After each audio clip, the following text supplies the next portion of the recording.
Praise the lord. Good morning. Daily బ్రెడ్ని వీక్షిస్తున్న ప్రతి ఒక్కరికి యేసుక్రీస్తు ప్రభువారి పేరిట శుభాలు తెలియపరుస్తున్నాను.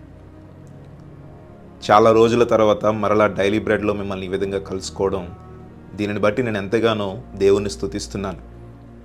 ఎలా ఉన్నారు? ప్రతి ఒక్కరు బాగున్నారా? ప్రతిరోజు కూడా మనము దేవుని యొక్క మాటలను ధ్యానించాలి. మరలా ఈ రోజు నుండి డైలీ బ్రెడ్ని ప్రతిరోజు కూడా మీకు అందించాలని, దేవుని యొక్క వాక్యాన్ని ప్రతిరోజు కూడా అనుదినము మీకు అందించాలని నేను ఎంతగానో ఆశపడుతున్నాను. ప్రతిరోజు కూడా దేవుని యొక్క మాటలను మనం ధ్యానించడం ద్వారా మనలో బలాన్ని మనం నింపుకోగలుగుతాం. ప్రతిరోజు కూడా దేవుని యొక్క మాటలు మనం ధ్యానించడం ద్వారా ఆ రోజులో మనము బలాన్ని మనం నింపుకోగలుగుతాం. ప్రస్తుతం చూడండి, చాలామంది నిరాశ, నిస్పృహ, ఒక రకమైన డిప్రెషన్లోకి వెళ్ళిపోతూ ఉన్నారు. దేవుని యొక్క మాటలు చదవాలనున్నా చదవలేని పరిస్థితి, ప్రార్థన చేయాలనున్నా కూడా చేయలేని పరిస్థితిలో అనేక మంది ఉన్నారు.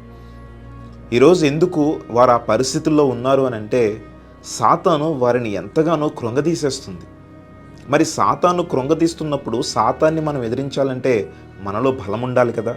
ఆ బలము దేవుని యొక్క మాటల్లో నుండి వస్తుందనే విషయాన్ని మర్చిపోవద్దు. నేను అనేక మార్లు చెప్పాను, దేవుని యొక్క మాటలో గొప్ప శక్తి ఉందని. దేవుడు ఒక మాట పలుకుగానే ఈ లోకమంతా కూడా సృజింపబడిందండి. దేవుడు మాట పలుకుగానే తుఫానులు సైతం అణిగిపోయినట్లుగా మనం చూస్తాం. దేవుడు మాట పలుకుగానే మరణము సైతము భయపడినట్లుగా, అంటే లాజరు నువ్వు బయటకు రానగానే సమాధిలో నుండి లాజరు బయటకు వచ్చినట్లుగా మనం చూస్తాం. మరి దేవుని యొక్క మాటలు ఇంత శక్తి ఉందని మనం వినడమే కాదు, దాన్ని మనం అనుభవించాలి అని అంటే ప్రతిరోజు కూడా పరిశుద్ధ గ్రంథాన్ని మనం చదవాలి. ఇందులో ఉన్న దేవుని మాటలను మన హృదయంలో ఒక మంచి నేలను పడిన విత్తనాలు ఏ విధముగా అయితే ఫలించాయని ప్రభువు ఉపమానంలో చెప్పారో, మంచి నేలను పడిన అంటే మంచి నేలగా మన హృదయాన్ని మనం మార్చుకుని ఈ నేల మీద పడిన విత్తనాలు బహుగా ఫలించే విధంగా మనం మార్చుకోగలిగితే నిజంగా నీ కుటుంబము, నీ జీవితము ఆశీర్వదించబడుతుందనే విషయాన్ని మీరు గుర్తుపెట్టుకోవాలి. మరి ఈరోజు వాగ్దానముగా కీర్తనల గ్రంథం 91వ అధ్యాయం 3వ వచనం, వేటగాని ఉరిలో నుండి ఆయన నిన్ను విడిపించును. మరి ఈరోజు నీ ముందు ప్రతికూల పరిస్థితులు ఉన్నాయా? సాతాను నిన్ను ఇరికించాలని, నిన్ను అవమానపరచాలని, నిన్ను ఎంతగానో కృంగదీయాలని, నిన్ను నిరాశపరచాలని నీ ముందు ఉరులు ఒడ్డు ఉన్నాడా? ఈరోజు దేవుడు సెలవిస్తున్న మాట, వేటగాని ఉరిలో నుండి, అంటే సాతాను వేసే ప్రతి వలలో నుండి దేవుడు నిన్ను విడిపించబోతున్నాడు. ఈరోజు సాతాను ఏ విధముగా అయితే నిన్ను నాశనం చేయాలని చూస్తున్నాడో, ఏ విధముగా అయితే నిన్ను అవమానపరచాలని చూస్తున్నాడో, ఈరోజు వాటన్నిటినీ, ఆ కట్లను ఈరోజు దేవుడు తెంచివేస్తున్నాడు. నమ్ముతున్నావా? నమ్మిన వారు ఆమేన్ చెప్దామా? నీవు నమ్ముతున్నట్లయితే, నీవు విశ్వసిస్తున్నట్లయితే, ఈరోజు నువ్వు ఏ బంధకాలతో కట్టబడి, ఏ ఉరులలో, ఏ ఉచ్చులలో, ఏ ఊబులలో నీవు ఉన్నావో వాటన్నిటి నుండి దేవుడు నిన్ను పైకి తీసుకురావాలని ఆశపడుతున్నాడు. ఈరోజు నీవు నమ్మినట్లయితే ఈరోజే నీవు విడుదలను చూడబోతున్నావు. ఈరోజు అనేక మంది అప్పులనే బంధకాలతో ఉన్నారు. అనేక మంది అనారోగ్య పరిస్థితుల్లో ఉన్నారు. ఏమి చేయాలో తోచని పరిస్థితుల్లో ఉన్నారు. మనుషుల చేత అవమానింపబడే పరిస్థితుల్లో ఉన్నారు. ఈ లోకము అనేక విధములుగా కృంగదీసే పరిస్థితుల్లో ఉన్నారు. మరి అటువంటి పరిస్థితుల్లో ఈరోజు నీవు ఉన్నావా? ఈరోజు దేవుడు నీకు ఇస్తున్న వాగ్దానం, ఆయన నిన్ను విడిపించబోతున్నాడు. నీ ముందు సాతాను వలన ప్రతి ఆ వలల నుండి నిన్ను రక్షించబోతున్నాడు. కాబట్టి ధైర్యంగా ఉండు. దేవుని యొక్క వాగ్దానాన్ని చేతపట్టుకుని ప్రార్థించు. దేవుని యొక్క మాటలను పట్టుకుని నీవు ప్రార్థించు. దేవుని యొక్క వాగ్దానాన్ని క్లెయిమ్ చేస్తూ నీవు ప్రార్థనలో, ప్రభువా నీవు నన్ను విడిపిస్తానన్నావు, నీవు నన్ను రక్షిస్తానన్నావని దేవుని యొక్క సన్నిధిలో వాగ్దానాన్ని క్లెయిమ్ చేసి నువ్వు ప్రార్థించు. ఎప్పుడైతే నీవు ప్రార్థించగలుగుతావో నీ యొక్క సమస్య నుండి విడుదల నీవు చూడగలుగుతావు. మరి దేవుడు ఈ పరిస్థితుల నుండి మనల్ని రక్షించాలి, విడుదల చేయాలి అని అంటే మరి నీవు చేయాల్సిన కూడా ఒక పని ఉంది. ఏంటో తెలుసా? దేవునికి యథార్థముగా నీవు జీవించాలి. యథార్థమైన జీవితాన్ని నీవు కలిగి ఉండాలి. దేవునికి ఇష్టమైన కార్యములు నీవు చేస్తూ ఉండాలి.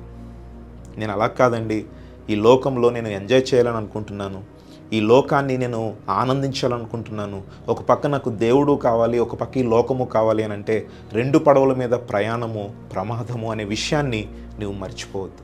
కాబట్టి దేవునికి యథార్థముగా జీవించు, ఇష్టునిగా జీవించు, దేవుని యొక్క మాటల ప్రకారంగా నీవు జీవించు.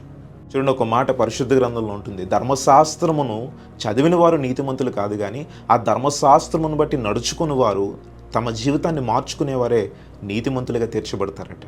మరి ఈరోజు పరిశుద్ధ గ్రంథాన్ని చదివి వదిలేసేవాడిగా ఉన్నావా, లేదంటే చదివిన దానిని బట్టి నీ జీవితాన్ని మార్చుకునేవాడిగా నీ ఉన్నావా అనేది ఆలోచించాలి. ఒకవేళ నీలో దేవునికి ఇష్టం లేని కార్యాలు ఏవైనా ఉంటే ఈరోజే దేవుని సన్నిధిలో విడిచిపెట్టు.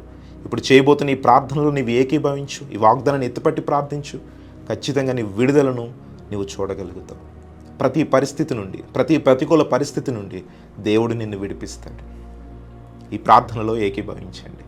మహోన్నతుడా, పరిశుద్ధుడా, ప్రేమ కలిగిన మా దేవా, గొప్ప మాటలతో మమ్మల్ని బలపరిచావు. ఈరోజు ప్రభువా నాయన, వేటగాని ఉరిలో నుండి నీవు మమ్మల్ని రక్షిస్తానన్నావు. అవును తండ్రి, నీవు మమ్మల్ని రక్షిస్తున్నావు, మేము విశ్వసిస్తున్నాం. అయా, నీ సన్నిధిలో మేము ప్రార్థిస్తూ ఉన్నాం. మా ముందు సాతాను పన్నిన ప్రతి పన్నాగముల నుండి నీవు మమ్మల్ని రక్షిస్తున్నావు. దేవానికి స్తోత్రములు. అయా, ఈ ప్రార్థనలో ఏకీభవించిన ప్రతి ఒక్కరిని దర్శించండి. ఈ వాగ్దానాన్ని ఎత్తిపట్టి మేము ప్రార్థిస్తూ ఉండగా వారు ఏ బంధకాల్లో చిక్కుకున్నారో, ఏ యొక్క వ్యసనాల్లో వారు చిక్కుకున్నారో, ఏ శోధనలో వారు ఉన్నారో, ఏ సమస్యలను బట్టి కృంగిపోతున్నారో, దేనిని బట్టి వారు కన్నీరు విడుస్తున్నారో ప్రభా, ఈరోజే వారికి రక్షణ కలుగ చేయండి. ఈరోజే వారికి విడుదల కలుగ చేయండి. ప్రతి సాతాను శక్తులను యేసు నామములో బంధిస్తున్నాం, వాటిని పాతాళానికి త్రొక్కివేయండి దేవా. ఈరోజు నీ సన్నిధిలో చేరి ఉన్న మాకు నీ గొప్ప బహుమానమును, విడుదలను, ఆశీర్వాదమును మాకు అందించమని అడుగుతూ ఉన్నాం. ఈరోజు నాయన, మరి ఈ మాటలను అయా విన్న ప్రతి వారిలో బలపరుచుమని తండ్రి, ఈరోజు నాయన సన్నిధిలో ఏకీభవించి విశ్వసించిన ప్రతి ఒక్కరి హృదయాలను నీవు దర్శించుమని. ఈరోజు ఎంతమంది మా బిడ్డలు మరి ఎగ్జామ్స్కి వెళ్తున్నారో వారందరినీ దీవించండి. వారికి ప్రభువా మంచి జ్ఞాపక శక్తినిచ్చి ఎగ్జామ్లో క్వాలిఫై అయ్యే విధంగా సహాయం చేయండి. అదేవిధంగా ప్రభువా నేను ఉద్యోగాలు చేయవారిని, వ్యాపారాలు చేయవారిని, నేల పంటల మీద ఆధారపడిన వారిని, వారి వృత్తిని కొనసాగిస్తున్న వారిని దీవించి, వారి కుటుంబమును దీవించి, వారి కష్టార్జితమును దీవించి, నూరంతల ఫలము దయచేయమని అడుగుతూ ఉన్నాం. ప్రభా, ఈ డైలీ బ్రెడ్ అనే కార్యక్రమాన్ని అయా ప్రతిరోజు ప్రభా అందించుటకు నీ శక్తిని, బలమును నాకు అందించుమని అయా నీవు మమ్మల్ని మరుగుపరుచుకొని నీ బిడ్డలకు ఏది అవసరమో అది అందించమని అడుగుతున్నాం. ఈరోజు ఎంతమంది బిడ్డలైతే ప్రభా జన్మదినం జరుపుకుంటున్నారో, వెడ్డింగ్ యానివర్సరీ జరుపుకుంటున్నారో, వారిని దీవించి నీ దయా కిరీటమును వారికి అందించమని అడుగుతూ ఉన్నాం. ప్రభా నీకు స్తోత్రాలు. అయా నీ మాటలను మరింత బలపరిచి ఇవి అనేక మందికి వెళ్ళి వారి హృదయాల్లో ఇవి నాటుకుని వారు రక్షణ పొందుకునే విధముగా సహాయం చేయమని, అనారోగ్యంగా ఉన్నవారిని ఇప్పుడే నాయనా నీ స్వహస్తాలతో ముట్టి స్వస్థపరచుమని, ఆర్థికంగా ఇబ్బంది పడుతున్న వారికి ఇప్పుడే విడుదలను దయచేయమని యేసు నామములో అడుగుచున్నాము తండ్రి. ఆమేన్.